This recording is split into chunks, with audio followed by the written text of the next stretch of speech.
안녕하세요. 세상을 이롭게 하는 일에 관심 많은 승무원쌤 김용숙입니다. 윤석열 당선인이 박근혜 전 대통령을 대구로 방문했습니다. 사실 대통령 당선인이 전 대통령을 직접 이렇게 방문해서 인사하는 거 보통 있을 수 있겠죠. 전 대통령에게 예우를 하는 측면에서 있을 수 있는 일이라고 생각됩니다. 하지만 윤석열 당선인과 박근혜 전 대통령 간의 만남은 윤석열 당선인이 박근혜 대통령을 집으로 직접 예방한 것은 특별한 의미가 있다, 이렇게 생각이 됩니다. 특별한 의미가 있다.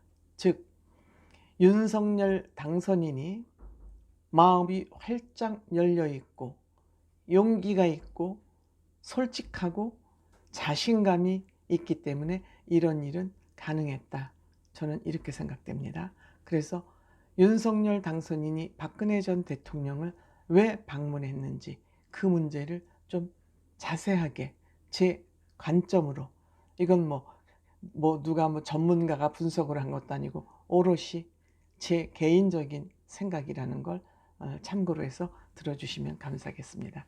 시청하시기 전에 빨간 구독 버튼, 좋아요, 알림 버튼 살짝 눌러주시면 대단히 감사하겠습니다. 고맙습니다. 이 대한민국 사회는 너무 공동체 문화나 인간관계를 중요하게 생각하기 때문에 이 상류층, 지도층에 올라가면 거의 다 한 다리를 건너든 안 건너든 다 어떤 인적 관계든지 네트워크가 다 가능합니다.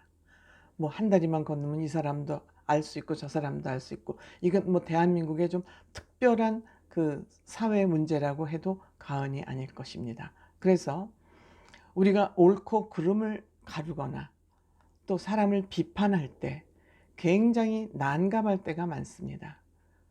또 대화에 섞여서 얘기를 하다 보면 A라는 사람은 B라는 사람을 비판하는데 나는 B하고 친해. 그러면 A하고 얘기를 하면서 어떤 입장을 취해야 될지 난감할 때가 사실 많습니다.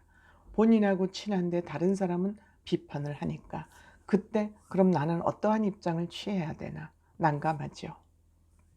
마찬가지로 같은 맥락에서 법을 집행하는 사람으로서 윤석열 후보가 박근혜 대통령을 탄핵시키면서 탄핵 중심에 섰었습니다.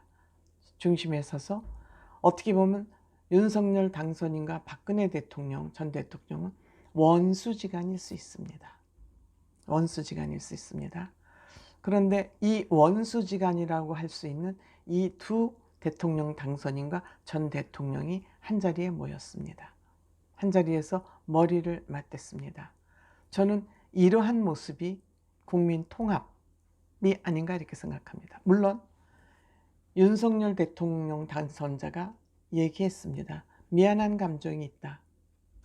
미안한 감정이 있다. 또 하지만 법을 집행하는 사람으로서 그때는 법을 집행할 수밖에 없었다. 이런 두 가지 감정이 있죠.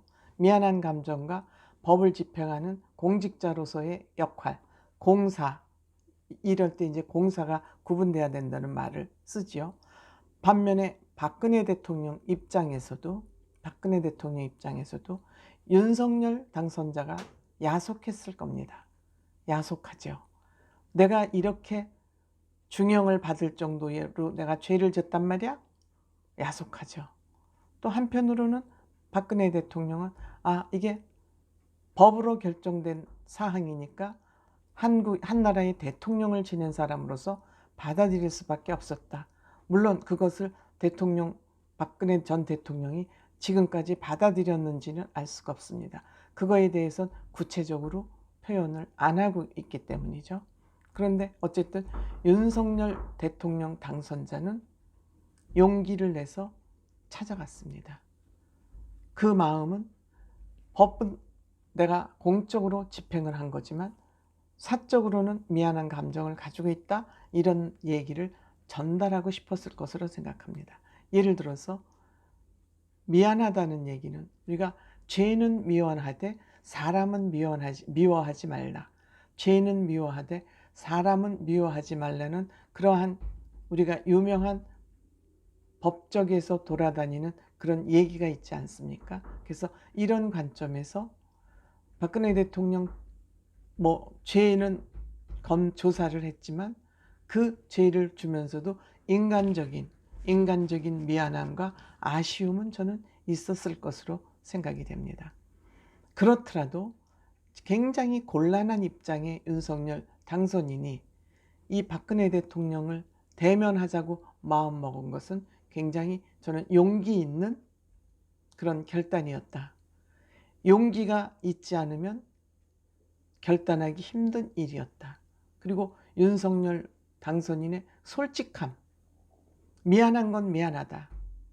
그렇지만 내가 조직에는 충성하지만 사람에게는 충성하지 않는다는 그 가치관, 솔직함이 있었고, 무엇보다 중요한 것은 용기는 자신감이 있는 데서 나오는 것이죠. 그래서 윤석열 당선인은 자신감이 있습니다. 마음을 열어놓고 박정희 대통령의 그 통치력을 배우려고 그런다. 어떻게 대한민국을 이렇게 경제대국으로 만들어 놨는지 그 통치 철학이 무엇인지 배우고 싶다. 그리고 박근혜 대통령이 추진했던 정책 중에서 빚을 못 본 정책도 계승하고 또 명예회복을 하는데, 명예회복이 딴 거겠습니까? 훈장을 줘서 명예회복이겠습니까? 아니죠. 그 박근혜 대통령이 추진했던 연금개혁 같은 거, 이런 부분은 계속해서 이건 반드시 우리가 개혁을 해야 우리 국민 모두의 노후가 보장되는 일이기 때문에 굉장히 중요한 사항이죠. 뿐만 아니라 윤석열 후보는 이재명 후보자의 정책, 민주당의 정책도 좋은 정책이면 받아들이겠다. 전 정부하고도 단절하지 않겠다. 이러한 마음을 가질 수 있는 것은 자신감, 용기 있는 사람, 또 솔직한 사람 아니면 저는 할 수 없다고 생각합니다. 때문에 저는 윤석열 대통령 당선자가 박근혜 대통령 그 전 대통령을 방문할 수 있었던 것은 이와 같이 자신감, 또 깨끗한 마음을 가지고 있기 때문에 꺼리낌이 없는 그런 마음의 발로가 아닌가 이렇게 생각합니다. 이렇게 상대방이 솔직하게 나오고 미안한 건 미안하다. 그때 또 내가 공적으로 할 수 있는 일을 그렇게 할 수밖에 없었다. 이런 얘기를 솔직히 하면 박근혜 대통령도 아니 받아들일 수 없죠. 그렇죠? 그래서 저는 참 대한민국은 희망이 있는 국가다 이렇게 생각을 했습니다. 고맙습니다.